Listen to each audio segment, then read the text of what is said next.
Pasukan militer Amerika Serikat kembali menggeledah sebuah kapal tanker yang keluar dari pelabuhan Iran. Amerika Serikat menuduh kapal berbendera Guyana ini menyelundupkan minyak mentah Iran.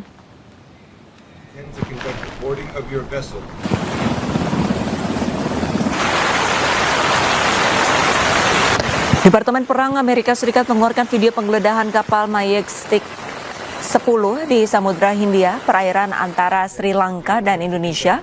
Kapal berbendera Guyana ini diberhentikan karena diduga menyelundupkan minyak mentah Iran. Meskipun kapal mengaku dari Guyana, namun Amerika Serikat menilai kapal ini berstatus stateless atau tanpa negara. Amerika sendiri tegaskan akan terus memblokade pelabuhan Iran. Kapal-kapal dilarang masuk dan keluar dari pelabuhan ini. Bila memaksa, maka akan diberhentikan dan digeledah.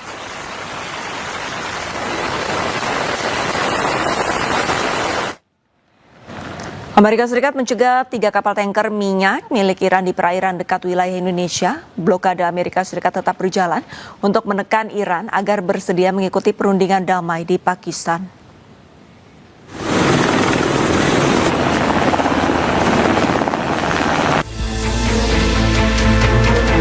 Militer Amerika Serikat secara agresif mencegat 3 kapal tanker berbendera Iran di Selat Malaka, wilayah perairan yang berbatasan langsung dengan Indonesia.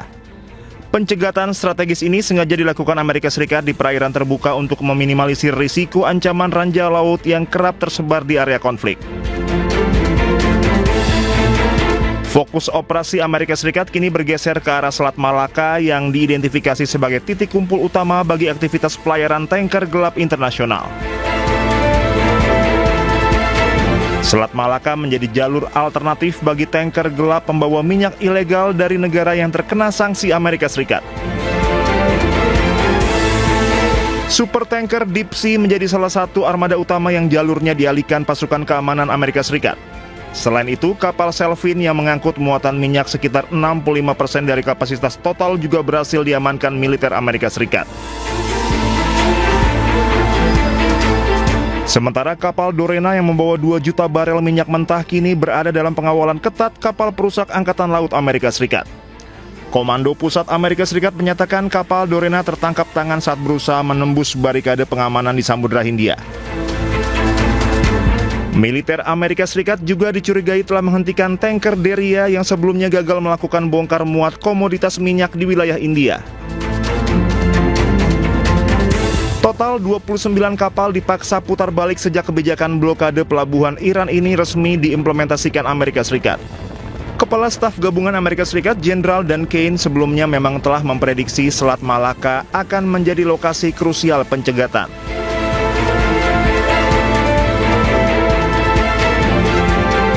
Operasi ini memicu balasan dari pihak Iran yang juga menyita 2 kapal kontainer di area Selat Hormuz sebagai bentuk protes. Kondisi ini memperparah gangguan pasokan energi global karena Selat Hormuz merupakan jalur bagi 1/5 kebutuhan minyak dunia.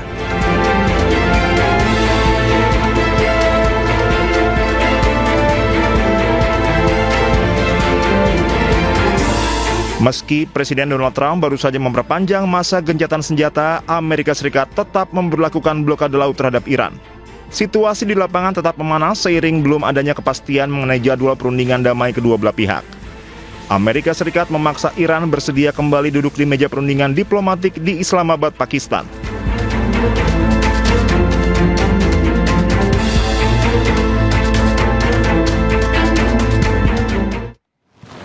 Korps Garda Revolusi Iran atau IRGC mencegat dan menyita 2 kapal yang mencoba menembus blokade Selat Hormuz. Salah satu kapal yang disita berbendera Israel.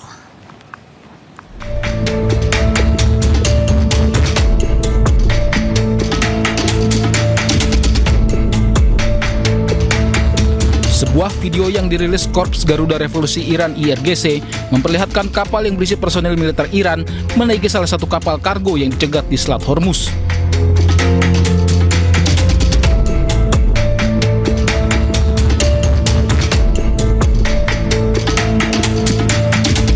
Personil militer Iran kemudian melakukan pemeriksaan di atas kapal. Dalam pernyataan resmi di media Iran, IRGC menyebut langkah ini merupakan bagian dari pengawasan ketat terhadap aktivitas di Selat Hormuz. Kedua kapal yang melanggar ketentuan diidentifikasi bernama MSC Francesca yang disebut memiliki keterlibatan dengan Israel, sementara satu kapal lagi bernama Epaminondas. IRGC menyatakan kedua kapal berusaha tinggalkan Selat Hormuz secara diam-diam sebelum terdeteksi dan dicegat unit laut mereka. Saat ini kedua kapal telah dipindahkan ke perairan Iran untuk dilakukan pemeriksaan terhadap muatan, dokumen, serta catatan lainnya. IRGC tegaskan setiap upaya yang melanggar aturan pelayaran yang ditetapkan Iran di Selat Hormuz akan ditindak tegas sesuai hukum yang berlaku.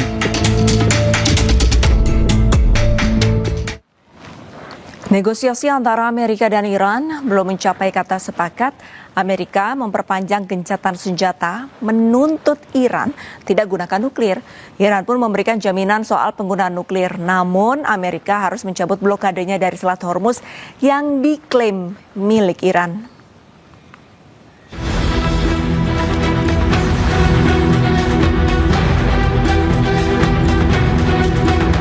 Serangan gabungan Amerika Serikat dan Israel pada 28 Februari 2026 memicu perang di Iran.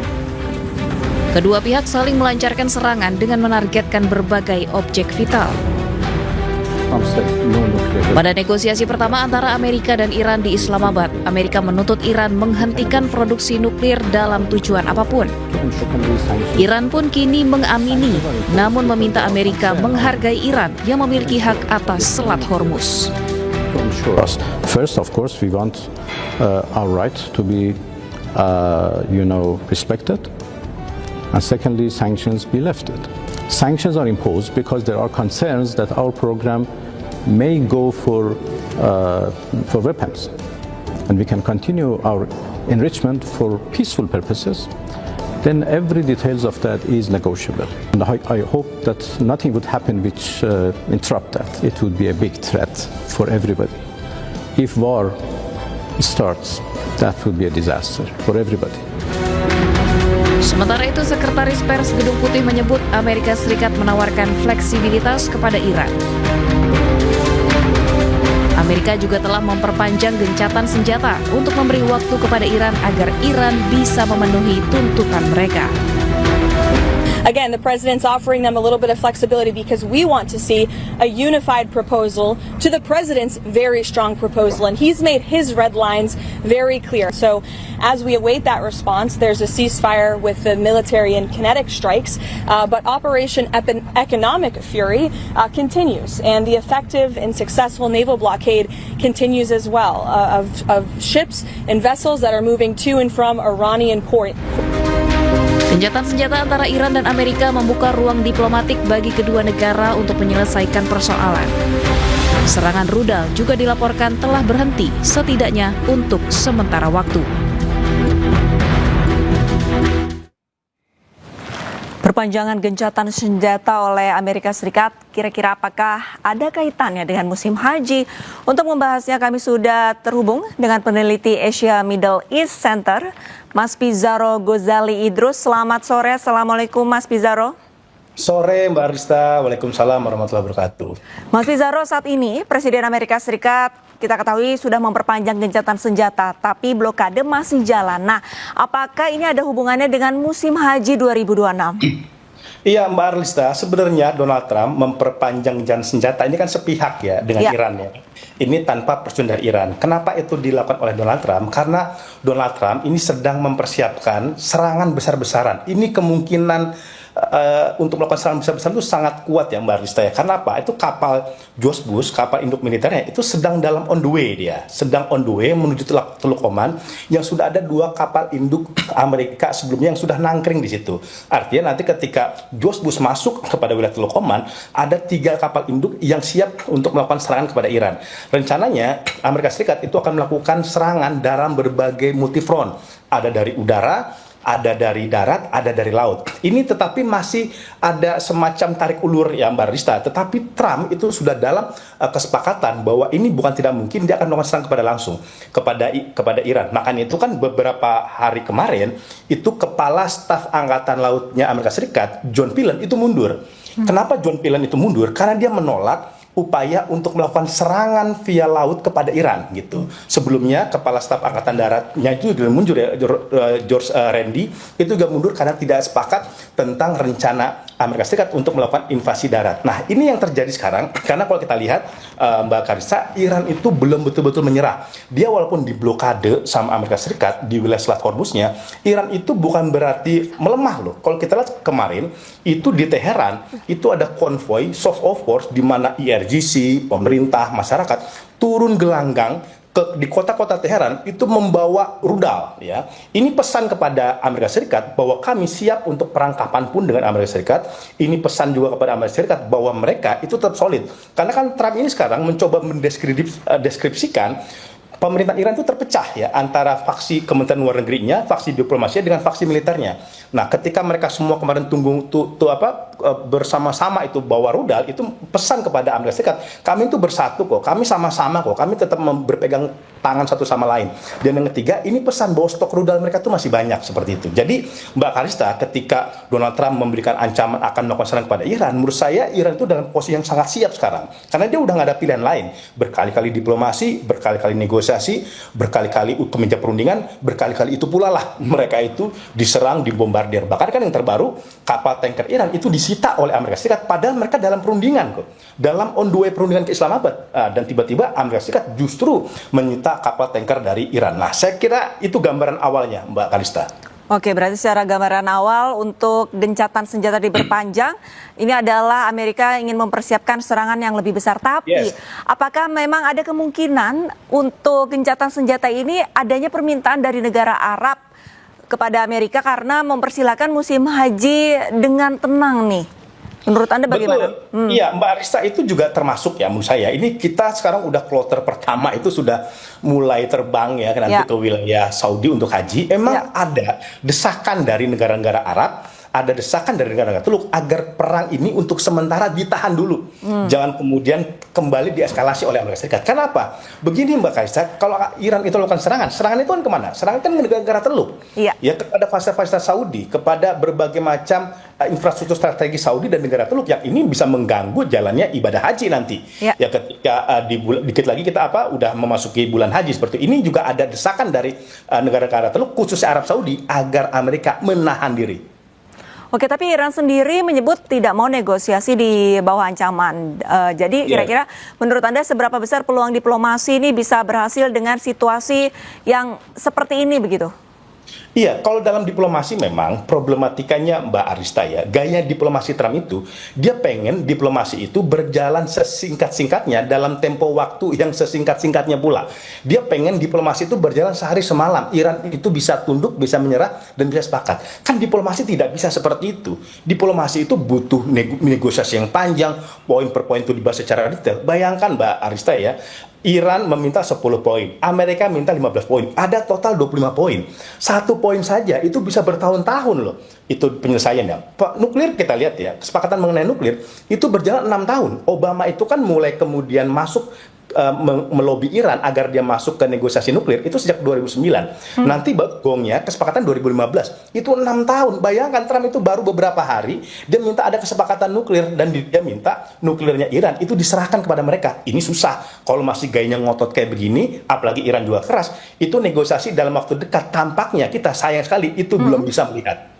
Oke, tapi kalau misalkan dalam kondisi seperti ini, apakah bisa dikatakan perang yang sedang dipaus sementara atau bagaimana nih? Ketua Parlemen Iran Muhammad Ghalibaf mengatakan negosiasi yang ditunda oleh Donald Trump itu hanya untuk reload, hanya buying time saja, hanya untuk mengulur waktu saja atau jeda sementara hingga ketika kemudian kapasitas militer mereka rampung, mereka akan melakukan serangan kembali. Seperti yang saya katakan ya, ada kapal George Bush sekarang dari Amerika Serikat yang itu sudah mulai masuk ke Teluk Oman, mungkin dalam beberapa hari ke depan dia akan tiba. Dan jangan lupa Mbak Karista, baru-baru ini Pentagon kita mengetahui dia meminta anggaran 1,5 triliun US dollar, anggaran militer 2027, tetapi 30 miliarnya itu bisa dicairkan dari tahun 2026. Kenapa? Karena stok rudal mereka, rudal Patriot mereka itu udah habis, Mbak Karista. Makanya kan kita lihat nggak ada lagi serangan udara sekarang kan oleh ke wilayah Teheran dari Amerika Serikat. Nah, mereka betul-betul sekarang ingin kemudian merecovery kekuatan tempurnya. Baik. Mas Pizarro, saya mau bertanya tentang kisah lain. Benarkah di tengah gencatan senjata kali ini kondisi cerita tentara Israel yang katanya mengalami depresi, stres, dan putus asa? Nah, ini tanggapan Anda, apakah memang benar narasi-narasi seperti ini terjadi begitu?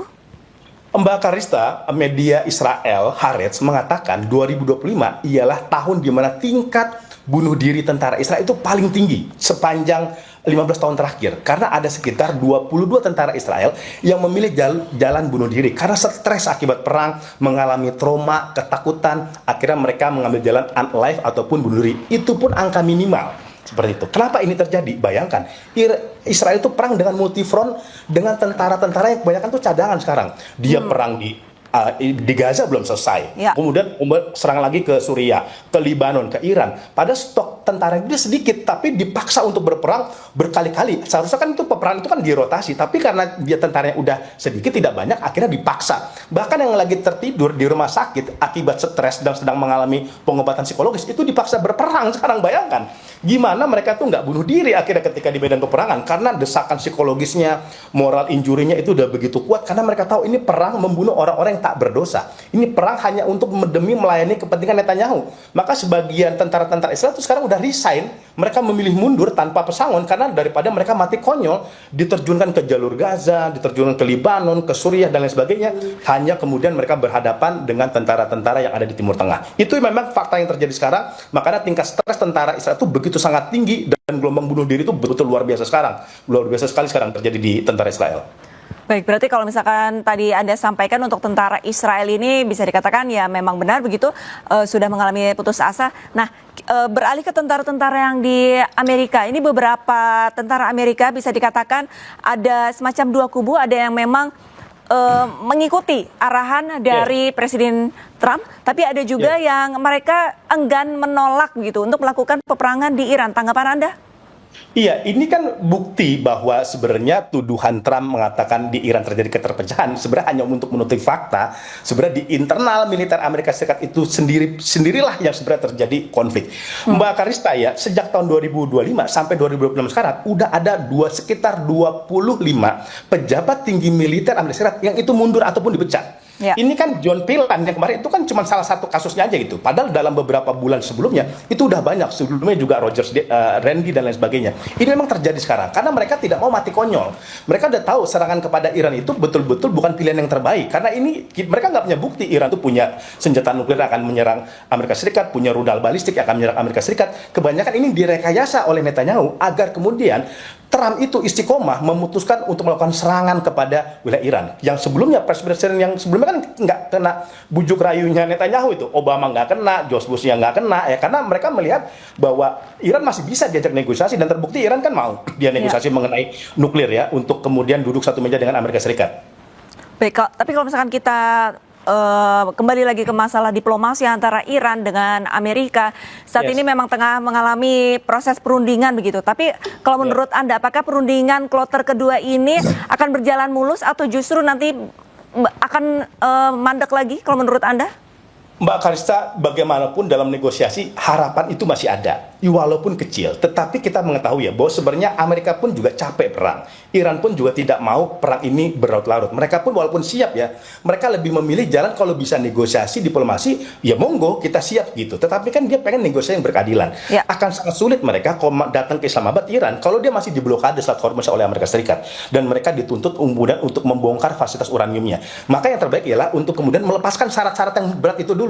Yang penting mereka bisa duduk bersama, bisa ngobrol, lepaskan dulu lah tuntutan syarat-syarat yang memberatkan, karena kalau selama itu masih diterapkan, saya hakul yakin Iran itu tidak mau kemudian melakukan negosiasi, karena udah terbukti berkali-kali kan di era Obama, mereka kemudian merasa di-prank, di era Donald Trump malah cabut dalam kesepakatan nuklir, dan sekarang malah melakukan serangan ketika negosiasi berlangsung. Saya kira luka trauma batin Iran yang berkali-kali ditipu oleh Amerika Serikat membuat mereka sudah kehilangan kepercayaan untuk melakukan negosiasi.